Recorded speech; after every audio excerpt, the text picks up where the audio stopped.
इस कार्यक्रम के पुण्यार्जक हैं श्रीमती कमला देवी, धर्मपत्नी स्वर्गीय श्री अशोक जी शाह बजाज मातुश्री, श्री विनीत कुमार प्रतिमा, अमित कुमार अमिता, धीरज कुमार कामिनी, अभिनव मनीषी, तनिष्का, वर्धिनी, सिद्धार्थ, चैतन्य, नितांत जैन शाह बजाज, पुत्री दामाद, हर्षा, आशीष कुमार, लावण्या, भविक एवं समस्त शाह बजाज परिवार अजमेर।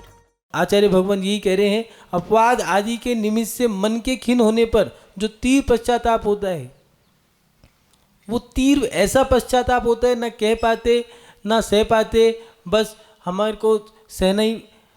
वो स्थिति बड़ी नाजुक स्थिति है, न कह पाते न सह पाते न रह पाते, मन में गुबार रहता है, दिल दुखी रहता है, गला भर भर के आता है, आँखों से आंसू बह नहीं सकते न बहा सकते।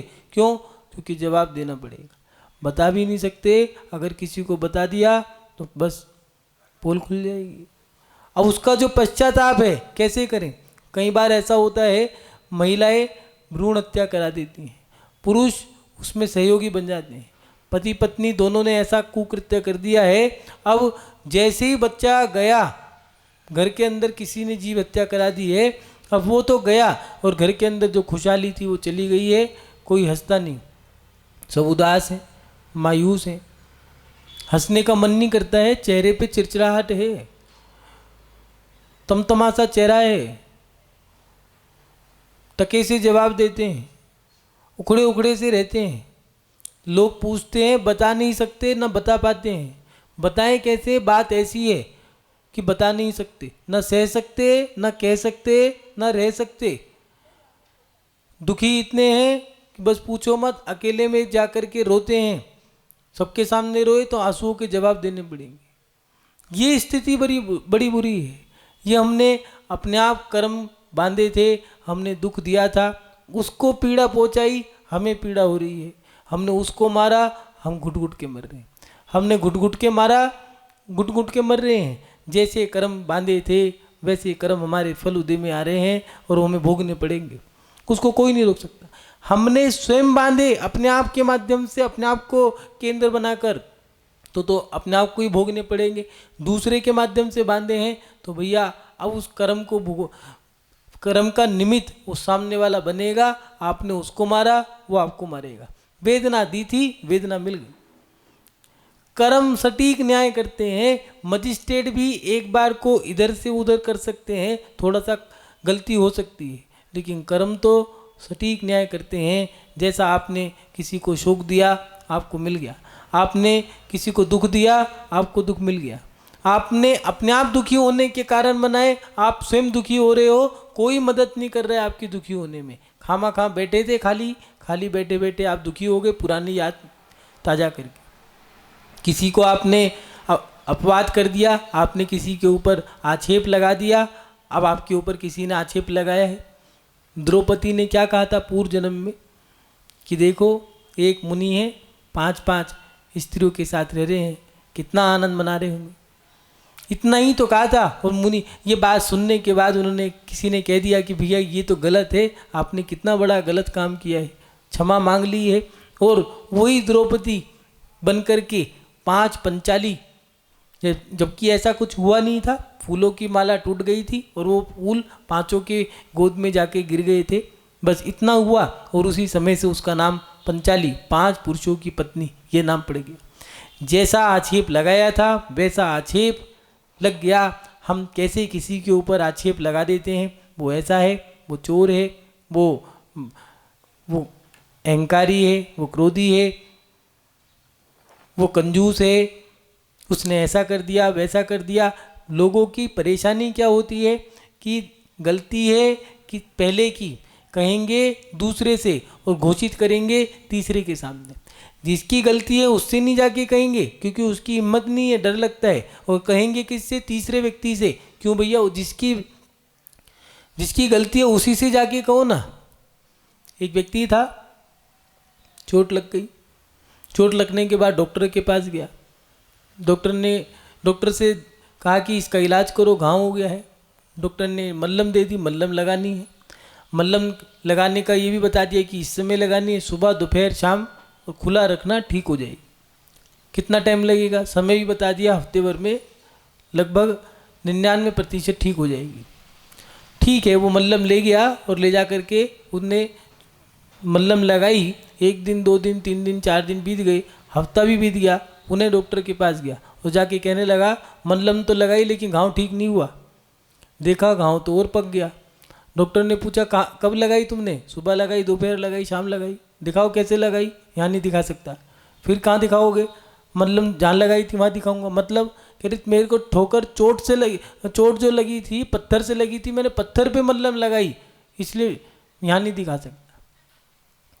ऐसे ही हमारे साथ हो रहा है कि चोट तो लगी है किसी के घावों पे, पैर पे, हाथ पे, कहीं पे, और मल्लम लगा रहे हैं हम कहीं पर। ऐसे ही कोई व्यक्ति तो गलती कर रहा है तो उससे जाके नहीं कहेंगे हम दूसरे से, अड़ोसी से, पड़ोसी से गलती करी रामलाल ने, कहेंगे श्यामलाल से, और न्याय सुनाएंगे सीताराम के पास जा कर के और घोषित कर दिया है। जबकि गलती अगर उसी से जाके कह देते भैया तुम्हारी ये गलती है, क्षमा मांगते हैं, कोई बात बुरी लगे लेकिन आपके भले के लिए कह रहे हैं, आपने ऐसा कर दिया था, सही है गलत है, अगर सही है तो उसको सुधार लो और गलत है तो अपनी गलती मान लो। लेकिन हम लोग ये काम नहीं करते हैं। इस कारण हमारे जीवन में हमें दुख मिल जाता है। और दुख जब उदय में आते हैं, वो कर्म जब उदय में आते हैं तो वो हमें दुख दे के जाते हैं। हम किसी को दुख दे रहे थे, हमें दुख मिल रहा है। हम स्वयं दुखी हो रहे हैं, स्वयं कर्म उदय में आ रहे हैं। हम दूसरे को दुखी करके दुख के कर्म बांध रहे हैं। हम किसी प्रिय के जाने पे वियोग कर रहे थे, स्वयं दुखी हो रहे हैं। और किसी को, और कभी कभार ऐसा होता है किसी के घर में जाओ तो चेहरे ऐसे होते हैं, जा कर के गए तो हंसने के लिए थे, आ गए रोके। हमने उसको भी इतना दुखी कर दिया है, इतना दुखी कर दिया है। ये वाला कर्म कौन सा बांध लिया? दुख में ही शोक वाला की कैटेगरी दे दी, शोक कर्म बांध लिया। वियोग के कारण जो तुमने दूसरे के माध्यम से, अब वो अपना कर्म तो उदय में हमने आया भोग लिया, लेकिन जो दूसरे के माध्यम से कर्म बांध लिया है अब वो भी हमें दुखी करेगा। अब उसके यहाँ से नोता आ गया है, सुनो हमारे यहाँ कोई मर गया है, आपको आना है। ऐसा नहीं है भोजन के नोते आते हैं, मरने के भी नोते आते हैं, फलाना मर गया भैया, ठीक है, इशारे ही होते हैं, ये नहीं कि आना ही है। अब मर गया तो जाना ही पड़ेगी, थोड़ी ना नोता पूरा ही दे। हाँ बाप जी मर गए, आ जाओ, 500 लोगों को बुलाया था, 495 हो गए, 5 की कमी है, तुम आ जाओ। ऐसा नहीं है, वो तुम मर गए हैं, ठीक है, आपको अपने आप ही चला जाएगा। दुख में तो फ़ोन आया तो समझ गए, बस समझदारों को इशारा ही काफ़ी है। अब तुमने दुखी किया था, अब तुम्हारे यहाँ तो हंसी का माहौल है, लेकिन जाना पड़े। अपने आए थे तो भी वो भी तो ही सोच के आए थे कि हंसने के लिए जाएंगे, रुला के भेजा था। अब तुम्हारा भी, तुम भी सोच रहे थे सुनो उसको फ़ोन कर देते हैं, अपने यहाँ बच्चा हुआ है, संतान हुई है, पता चला उनका ही फ़ोन आ गया, आ जाओ रोने के लिए।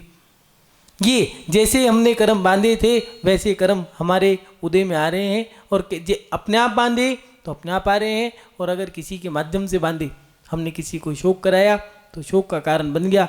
हमने अपवाद किया, किसी पे लांछन लगा दिया, जो लोग व्यवहार में सब कहते हैं हमारे ऊपर लांछन लगा दिया, हमारे ऊपर झूठा इल्ज़ाम लगा दिया, ठीक है। अब तुम्हारे ऊपर झूठा इल्ज़ाम लगा दिया है किसी ने, किसी के यहाँ चैन चोरी हो गई है, चैन खो गई है, और उसने बहू के ऊपर कह दिया कि इसकी तलाशी लो। अब बहू कह रही है मैंने तो कुछ किया ही नहीं है, लेकिन क्या करें, पूर्व में तो किया था, अब नहीं किया तो क्या हुआ, जैसा किया था वैसा हो गया। अपवाद आदि के निमित्त से मन के खिन्न होने पर जो तीव्र पश्चाताप होता है, ये ताप है। और उसके बाद आक्रंदन, परिताप के कारण जो आंसू गिरने के साथ साथ विलाप आदि होता है, उससे खुलकर रोना, ये आक्रंदन के लिए। अब पश्चाताप तो हो रहा है लेकिन बार बार रो रहे हैं, कहें किससे? मन तो बहुत है कहने का, लेकिन किससे कहें? घर वालों से कह नहीं सकते, अड़ोस पड़ोस से कह नहीं सकते, और संसार की तो रीत है, रो के पूछते हैं, हंस के उड़ाते हैं। अब किससे कहें? विश्वास किसी पे नहीं है, भगवान पत्थर का है, बोलते नहीं है, गुरु के सामने जाए तो डर लगता है, कहें किससे? घुट घुट के जी रहे हैं, बस रोए जा रहे हैं, ना कह सकते, ना सह सकते, ना रह सकते, बस दुखी हैं। और उसके कारण कहीं एक नहीं सैकड़ों हजारों लोग हैं जिन्होंने अपने जीवन में कुकृत्य कर दिए, गलत और गंदे काम कर दिए।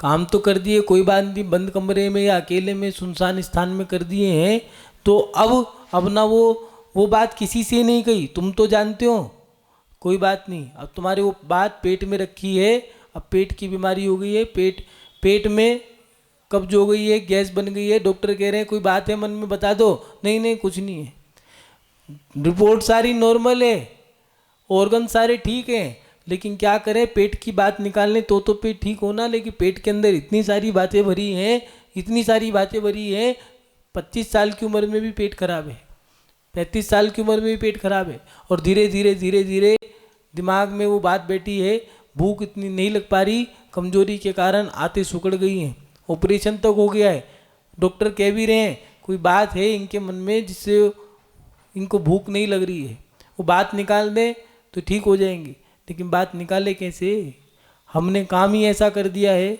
और उसका बस पश्चाताप है, प्रायश्चित लें किससे, ये दुख का कारण बन गया है, रो रो करके कर्म और बांध रहे हैं। किन्हीं का पति मर गया है, बच्चा मर गया है, ऐसे रो रहे हैं, भैया अकेले में रोते ना, सबको और रुला रहे हैं, ये आक्रंदन नाम का कर्म बन गया है, खुद भी रो रहे हैं, दूसरों को भी रुला रहे हैं, कि खुद तो दुखी हैं, दूसरों को और दुखी कर रहे हैं, इससे दुख नाम का कर्म बनता है। हम दुखी होते क्यों हैं, क्योंकि दूसरों को दुखी करके कोई व्यक्ति सुखी नहीं हुआ, हमने दुख दिया था, दुख मिल गया। बद किसी व्यक्ति के इंद्रिय, आयु, श्वासोश्वास इन सबको दूर करा करके पतक कर दिया है, मार दिया उसको जान से, अब आपको ये वध हो गया है, इसको वध कहा।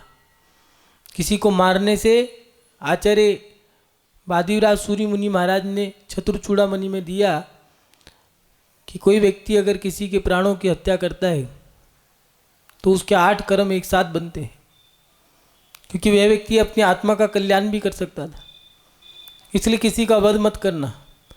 लेकिन कुछ लोग ऐसे होते हैं, जान से ही मार दिया, बड़े होकर के भाई भाई में लड़ाई हो गई, इतनी लड़ाई हो गई, गुस्से में आकर के उसका माथा ही फोड़ दिया, मर गया।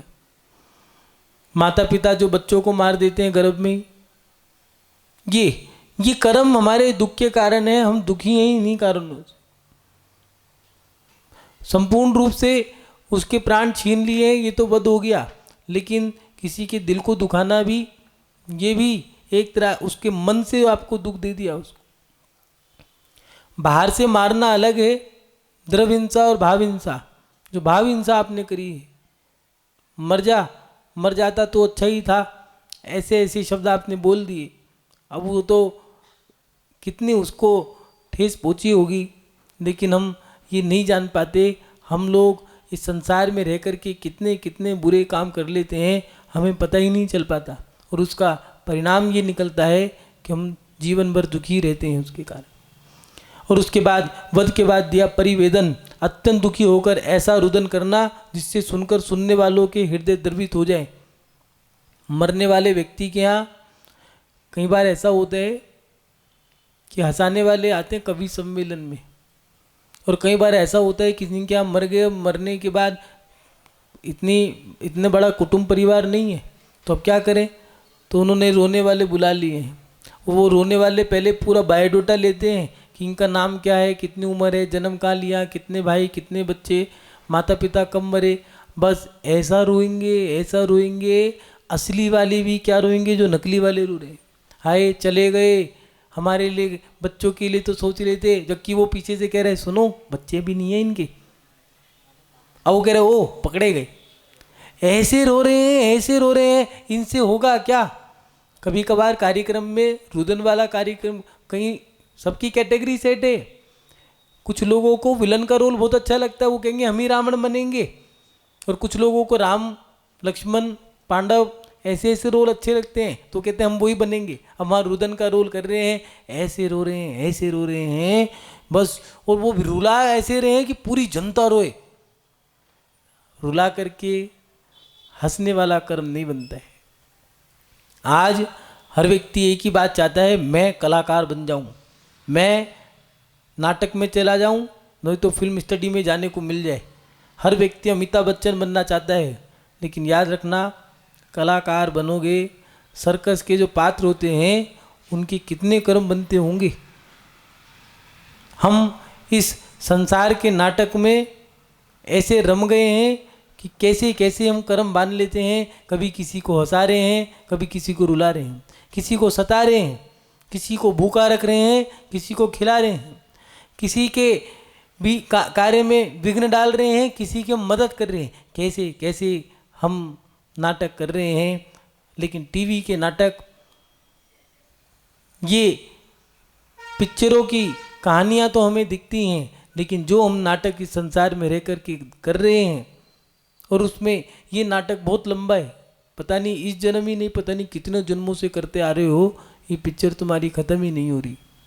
कितनी बार तुमने दुख दिया होगा, कितनी बार आपको दुखी होने के कारण मिले होंगे, और कैसे कैसे आप दुखी हुए होंगे, और कैसे कैसे आपने लोगों को दुखी किया होगा, और उसका परिणाम आप स्वयं दुखी हो रहे हो।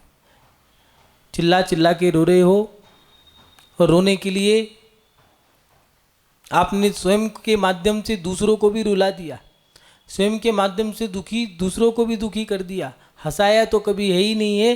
कई लोगों के तो चेहरे ही ऐसे हैं, देखते के साथ ही अरे लगता है ये दुखी है, खुद दुखी हो जाएंगे। उससे भी पूछेंगे भैया कोई बात है, नहीं नहीं कोई बात है, लगता है नहीं कोई बात नहीं। पत्नी ने कुछ कह दिया, माँ बाप ने कुछ कह दिया, नहीं घर से लड़के आए हो, नहीं फिर कोई बात है, कह रहे नहीं भैया मेरा चेहरा ही ऐसा है।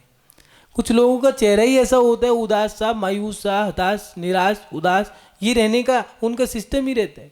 तो कभी हंसे ही नहीं जीवन में। हंसने को भी कह दो तो ज़्यादा ऐसे हंसेंगे जैसे कि उनसे पैसे ले रहे हो हंसने के। क्या करें, कर्म ही उनका ऐसा बंधा है कि इन्हें शरीर के माध्यम से किसी को दुखी किया था, मुंह बना बना के ऐसे ऐसे चेहरे बनाए कि अब आज उनका चेहरा ही दुख में बन गया है। क्या कर सकते हैं, उसमें हमने जैसे जैसे कर्म किए थे वैसे वैसे कर्म हमारे बन गए। महानुभाव, हम दुखों को समता भावों के साथ सहन करें, ना कि दुखों को किसी को दुखी करके। इससे हमारे कर्म बनते हैं। हमें दुखी नहीं करना है, ना हमें किसी को सुखी करना है, हमें समता भाव से रहना है। हम इस संसार में अपने कर्म काटने आए थे, लेकिन लोग, प्रत्येक व्यक्ति का एक ही मन रहता है, हम इस संसार को सुधार दें। ये व्यक्ति ट्रेन में जा रहा था, सफ़र कर रहा था, और पोटली लेकर के वो चल रहा था। गया ट्रेन में, बैठ गया सीट पे, पोटली ज़मीन पे, ट्रेन नीचे रख दी, बगल में सीट खाली थी। लोग हंसने लगे, मजाक उड़ाने लगे, देखो कितना मूर्ख है, बेशकीमती की पोटली है, सामान ऐसा भरा है इसके अंदर, नीचे रख दी है, ऊपर रखता ना। एक व्यक्ति ने, जब सभी मजाक उड़ाने लगे तो एक व्यक्ति ने हिम्मत करके कह दिया, भैया क्यों भैया, जब बगल में सीट खाली है, ये पोटली उस पर रख लो, खराब हो जाएगी। उस व्यक्ति ने कहा कि मैंने टिकट अपना लिया है, इस पोटली का नहीं लिया। महानुभाव, हम भी बस यही तो कर रहे हैं कि हम इस संसार में अपने कर्म काटने आए थे, लेकिन हमने सबका ठेका ले लिया, लेकिन अपने कर्म ही नहीं काट रहे, बाकी सबके कर्म काटने की हमने अधिकारी ले ली। ए सुधारक विश्व के, तू विश्व को मत सुधार, तेरा मन ही विश्व है, पहले तू इसे सुधार। लेकिन हर व्यक्ति तो ये चाहता है कि मैं देश बदल दूं, हर व्यक्ति चाहता है समाज सुधारक बन जाऊं, मंदिरों की सफाई कर दें, देश के अंदर राजनीति को ठीक कर दें, भ्रष्टाचार को खत्म कर दें, देश की सफाई कर दें, धर्म की सफाई कर दें, सबकी सफाई करने को तैयार हैं। अभी दिवाली के समय देख लेना, हर घर के अंदर घरों की सफाई होगी। घरों की सफाई तो कर ली है, लेकिन मनों की सफाई करी या नहीं करी? घर की सफाई तो हर कोई व्यक्ति करेगा, घर का जो कचरा इकट्ठा हुआ है उसको निकाल के हर कोई बाहर पे फेंक देता है, लेकिन मन की सफाई करी या नहीं करी? विचार करें, सोचें। जो हमारे मन में, हमारे अंतरंग में छल कपट मायाचारी भरी पड़ी है, हम जो दूसरों के साथ दिखते कुछ हैं, करते कुछ हैं, कहते कुछ हैं, जो लोगों को खींचातानी करके हम दुख दे रहे हैं, कष्ट दे रहे हैं, जो लोगों पे आक्षेप लगा करके हम उन्हें दुखी कर रहे हैं, क्या इन सबको हमने ठीक किया? क्या इनकी सफाई करी? त्योहारों पे मकान साफ करने का ये उद्देश्य नहीं दिया। मकान साफ करना तो ये ठीक है, त्योहार आ रहा है, जहाँ हम रह रहे हैं वो स्थान भी अच्छा हो, लेकिन जहाँ हमारी आत्मा रह रही है, क्या हमने उसके लिए कुछ सोचा? हर तरह के त्यौहार आते हैं इस भारत में, प्रत्येक धर्म के अलग अलग त्यौहार हैं।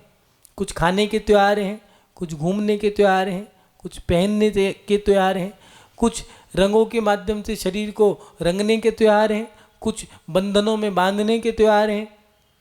लेकिन इस भारत में जैन धर्म के अंदर आत्मा के परिणामों को साफ करने के भी त्यौहार आते हैं। 10 लक्षण पर्व आता है, अष्टानी का पर्व आते हैं। इन पर्वों में हम अपनी आत्मा का या फिर मन का मंजन करते हैं। उस मंजन के माध्यम से हमारी आत्मा शुद्ध होती है। आचार्य समन्वत स्वामी जी ने रत्नाकंड शाखाचार में 5 पापों का अणुरूप से उल्लेख किया है और 5 अणुव्रत 3 गुणव्रतों के यहाँ उल्लेख कर चुकी।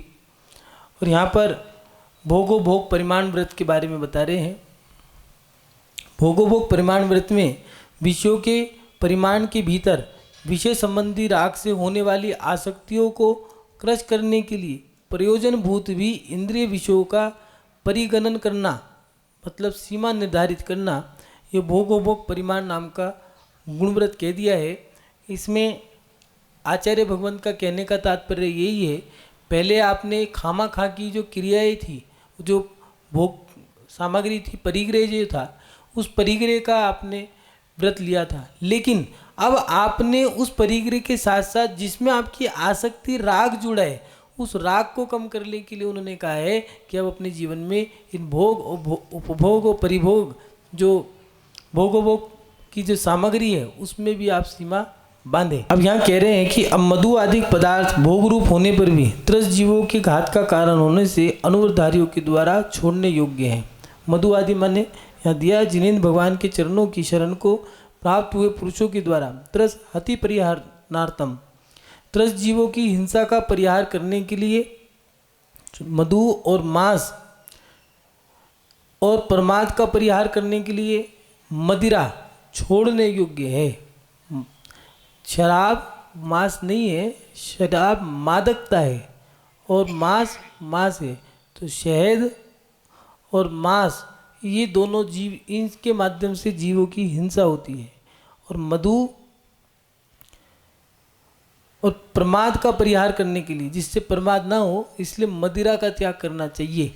तो ये 3 चीज़ों का त्याग आचार्य समन्वत स्वामी जी ने यहाँ पर कराया है। मद, मांस, मधु, ये 3 चीज़ों का त्याग दिया है।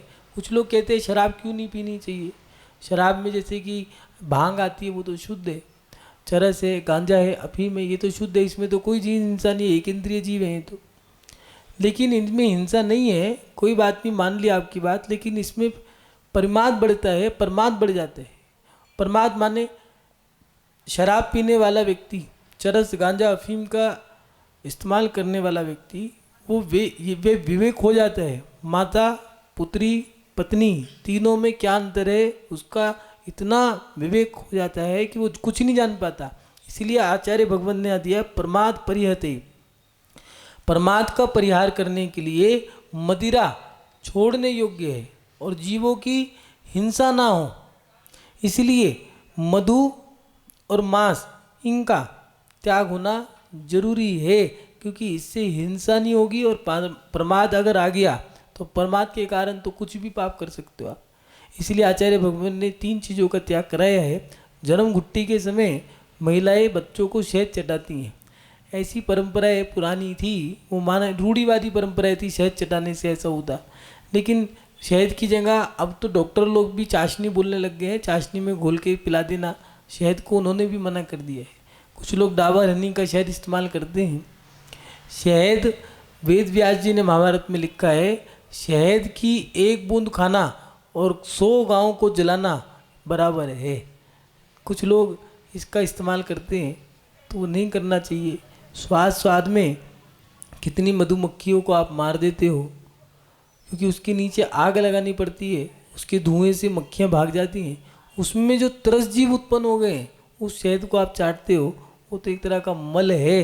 कैसा, मधुमक्खियाँ फूलों पे जाती हैं, वहाँ से वो पराग उठा के लाती हैं, इकट्ठी करती हैं, सड़ गया है, कैसे आप लोग खा लेते हो। दूसरा, मीट, जिसको इंग्लिश में कहा, हिंदी में उसे मांस कहा। जिस शरीर को देख करके दुर्गंध आती है, उसे मरे हुए व्यक्ति के शरीर को कैसे कोई खा लेता है। अगर किसी को मारना हिंसा है और उसके मरे हुए शरीर को खाओ तो कितनी बड़ी हिंसा होगी, तो वहाँ पर हिंसा के कितने गंदे परिणाम रहेंगे।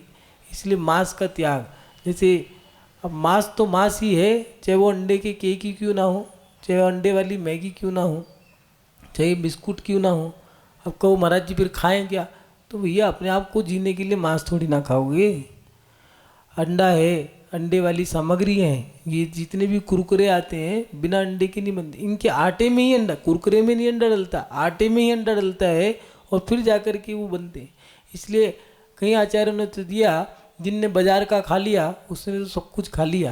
वो तुम्हारी तरह शोधन नहीं करेंगे, चक्की में आटा नहीं पीसेंगे, वो तुम्हारी तरह पानी छान करके इस्तेमाल थोड़ी ना करेंगे। पाइप लगा दिया है, बर्तन भी पता नहीं कब मजा होगा ढंग से धो दिया, ईंट ली उसको ईंट से धो दिया है, ठीक है धो दिया, पता नहीं कब अच्छे तरीके से मांजा होगा। तुम्हें कोई दिख थोड़ी ना रहा है।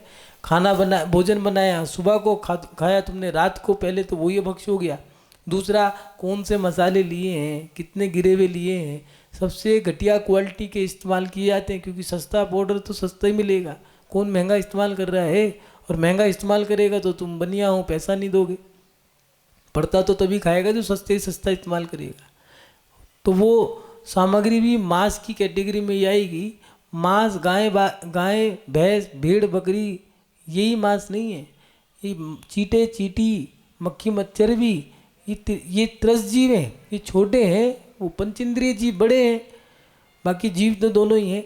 आप लोग, कई लोग बड़े मांस को, गाय के मांस को, भेड़ बकरी के मांस को तो मांस मानते, लेकिन मच्छरों के मांस को मांस नहीं मानते। मच्छर तो खा जाएंगे, सब्जी में गिर गया कोई बात नहीं, खा जा, जीरा है जीरा खा जा, ज़्यादा भून दिया जा कुछ नहीं, ज़्यादा खा जा, जल गया होगा खा जा, काला जीरा है जल गया होगा कोई बात नहीं। और कोई मच्छर भूरे रंग का है तो कच्चा रह गया होगा, खा जा। दोनों तरफ से अपनी हट भी अपनी पट भी अपनी। ज़्यादा काला मच्छर आ गया है बिल्कुल सड़ा हुआ मोटा सा, कोई बात नहीं, आज जीरा ज़्यादा भुन गया था। और अगर कोई भूरा है तो कच्चा ही रह गया होगा, कोई बात नहीं, खा जा। नहीं बउआ, ये तेरी भाभी ने बनाया था खाना। हम कैसे इस्तेमाल कर लेते हैं, तो यहाँ आचार्य भगवंत कह रहे हैं कि उस मांस का भी हमें त्याग करना होगा। ये अभक्ष पदार्थ अपने यहाँ बाजार का त्याग नहीं आया है जैन धर्म में, क्योंकि जैन धर्म में इन सब कैटेगरियों को, चाहे जमीन के नीचे होने वाले प्याज लहसुन इत्यादि और बाजार की सामग्री इत्यादि, इन सबको अभक्ष में डाल दिया है। और अभक्ष का त्याग आया है, अभक्ष का सेवन नहीं करना। तो ये बाजार का त्याग करने वाले को त्याग दिया है। वैसे तो बाजार का भोजन करने वाले को अभिषेक और साधु को आहार देने का भी निषेध किया है। रात्रि भोजन करने वाला, अनछना पानी पीने वाला, अभक्ष को खाने वाला अगर कोई व्यक्ति है तो वो भगवान का अभिषेक नहीं करता है, साधु को आहार नहीं देता है। अगर करे तो पत्थर जो पाषाण है उसमें जो अतिशय बना है वो अतिशय कम होता है, और साधु की चर्या में वो विशुद्धि नहीं बढ़ पाती। साधु का भी जो अतिशय होता है, कहते हैं ना महाराज जी ने आशीर्वाद दिया काम बन गया, तो वो मुनि महाराज का भी जो अतिशय है, उनकी जो शक्तियाँ हैं वो कम होती है। ऐसा नहीं है देने वाला तो कुछ भी दे दे, लेकिन उसका दुष्परिणाम तो भोगना ही पड़ेगा। यहाँ आचार्य भगवान ने जिनेन्द्र भगवान के चरणों की शरण को प्राप्त हुए पुरुषों के द्वारा त्रस्त जीवों की हिंसा का परिहार करने के लिए मधु और मांस, त्रस्त जीवों की हिंसा का परिहार करने के लिए मधु माने शहद और मांस, और प्रमाद का परिहार करने के लिए मदिरा का सेवन करने का त्याग करा है। इनको छोड़ देना चाहिए, ऐसा दूसरी गाथा में दिया है। श्रीमती कमला देवी धर्मपत्नी स्वर्गीय श्री अशोक जी शाह बजाज मातुश्री, श्री विनीत कुमार प्रतिमा, अमित कुमार अमिता, धीरज कुमार कामिनी, अभिनव मनीषी, तनिष्का वर्धिनी, सिद्धार्थ चैतन्य नितांत जैन शाह बजाज, पुत्री दामाद हर्षा आशीष कुमार, लावण्या भविक एवं समस्त शाह बजाज परिवार अजमेर।